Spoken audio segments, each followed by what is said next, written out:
કેમ છો બધા? મજામાં છો ને? આજે આપણે એક વિસરાતી વાનગી આપણા દાદી નાની બનાવતા ઘઉંના સેવનો બિરંજ અને તેની સાથે ઘઉંની સેવ પણ બનાવીશું. આ આપણે દિવાળીમાં, હોળી પર અને કોઈ આવે ત્યારે પણ આ સેવ તો બને જ છે.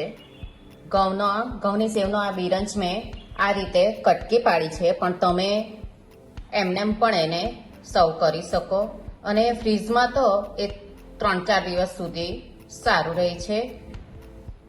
એકદમ સરળ રીતે તમે પહેલી વાર બનાવતા હો ને તો પણ એ બની જશે આ રીતે બનાવશો તો. ચાલો આપણે બનાવવાનું શરૂ કરીએ. ઘઉંની સેવ લીધી છે, 2 કપ છે, એને મેં ભૂકો કરી લીધો છે. આ રીતની ઘરે બનાવેલી ઘઉંની સેવ તમે બહાર મળે તે વર્મિસેલી પણ લઈ શકો. એક પેન લઈ લીધું છે, ગેસ ચાલુ કરી દીધો છે. એમાં 3 મોટી ચમચી આપણે ઘી લઈ લઈશું.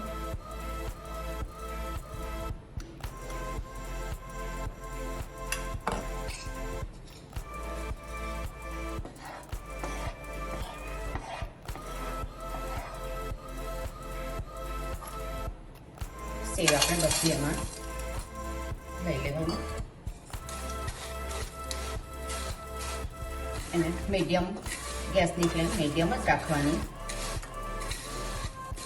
સેવને શેકાય ત્યાં સુધી આપણે 2 અલગ રીતે કરવાના છે. 1 કપ સેવ માટે 1.5 કપ પાણી લીધું છે, એને પણ ગરમ કરવા મૂકી દઈએ. સેવનો કલર થોડો બદલાવા માંડ્યો છે.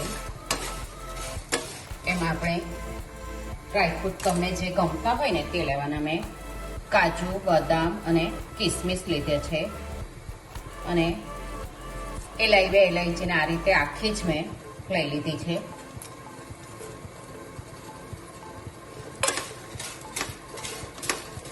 એ પણ 2-3 મિનિટ માટે હજુ થવા દઈશું. 7 થી 8 મિનિટ થઈ ગઈ છે. ડ્રાયફ્રૂટ પણ શેકાઈ ગયા છે અંદર. આમાં તમારે પિસ્તા લેવા હોય, કોઈ બીજા એટલે ડ્રાયફ્રૂટ લેવા હોય ને તો એને લઈ શકાય. આપણે 1 કપ જેટલી કાઢી લઈશું સેવ.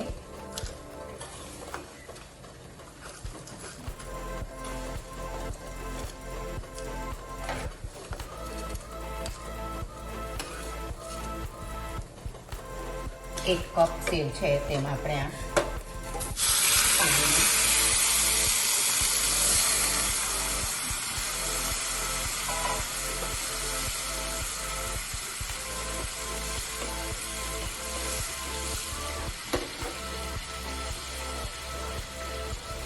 ગેસની ફ્લેમ મીડિયમ રાખશે. 5 મિનિટ ઢાંકીને રવા દઈશું. આપણે જોઈ લઈએ. આપણી સેવ ચડી ગઈ છે.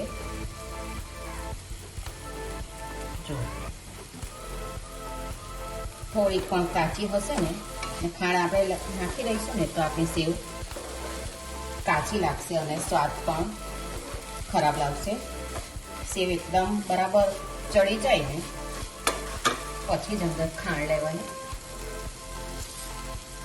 1/2 કપ ખાંડ લીધી છે. ખાંડનું પ્રમાણ તમારે જોઈએ મીઠાશ તે પ્રમાણે લેવાની. સેવમાં ખાંડ એકદમ સરસ ઓગળી ગઈ છે. હવે એને આપણે કાઢી લઈએ. એ જ પેનમાં આપણે બીજી સેવ રવા દીધેલી હતી ને તેને લઈ લઈએ.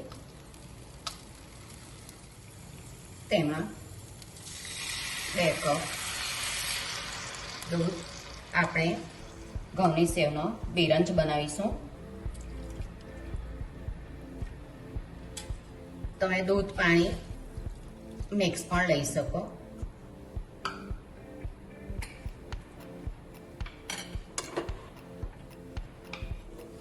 ગેસ મીડિયમ જ રાખવાની ફ્લેમ આપણે.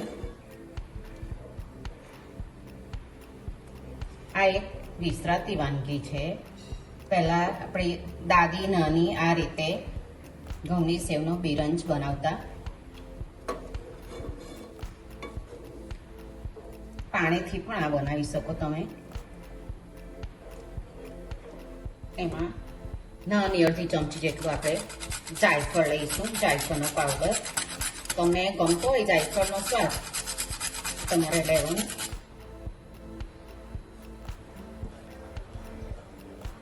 દૂધ પણ મેં ગરમ જ કરીને લીધું છે.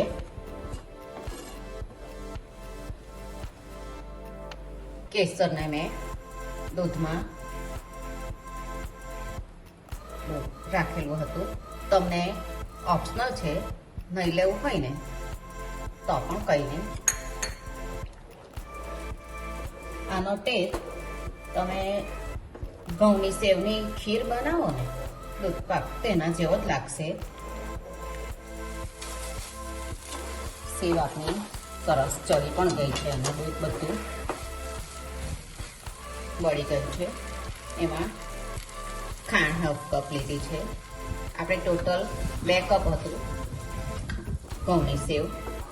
1 કપ જેટલી ખાંડ લીધી છે 2 થઈને.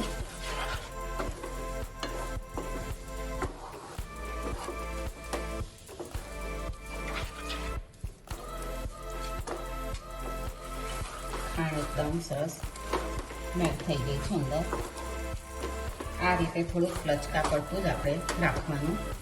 તમે આ રીતે પણ સર્વ કરી શકો અને હું ડીશમાં એના પીસ પડે ને તે રીતે કરવાનું છે. ગેસ બંધ કરી દઈએ. તમે એટલે આ દૂધ લીધું છે તેનાથી આપણું બિરંજ એકદમ ક્રીમી બનશે. તમે પાણી સાથે પણ બનાવી શકો કે અડધું પાણી અડધું દૂધ પણ લઈ શકો. એક ડીશ લઈ લીધી છે, તે પર ઘી લગાવી દીધું છે મેં. હવે આપણે આજે બિરંજ બનાવ્યો હતો તેને ડીશમાં લઈ લઈએ. તમને અત્યારે એવું લાગે ઢીલું છે પણ એકદમ સરસ થઈ જશે અંદર ઠંડુ થતાં.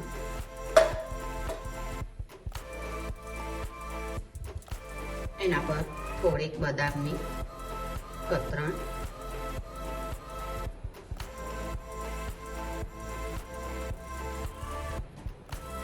અને ખસખસ ઓપ્શનલ છે. 1 ચમચી લીધી છે ખસખસ. 5 મિનિટ પછી કાપા પાડી લઈશું.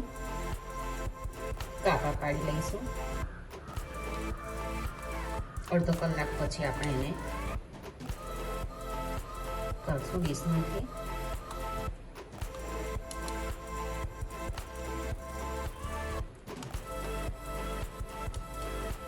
ઘઉંની સેવનો બિરંજ ઠંડો થઈ ગયો છે. આપણે એને જો કાઢીને બતાવું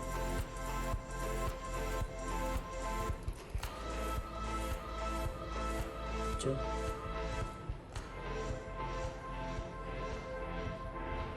ઘઉંની સેવ અને ઘઉંની સેવનો બિરંજ બનીને તૈયાર છે. તમે પણ હોળી પર આ રીતે બનાવજો. બનાવીને મને કહેજો કે તમને આ સેવ અને ઘઉંનો સેવનો બિરંજ કેવો લાગ્યો. આપણે પાછા મળીશું બીજી રેસીપી સાથે. આવજો.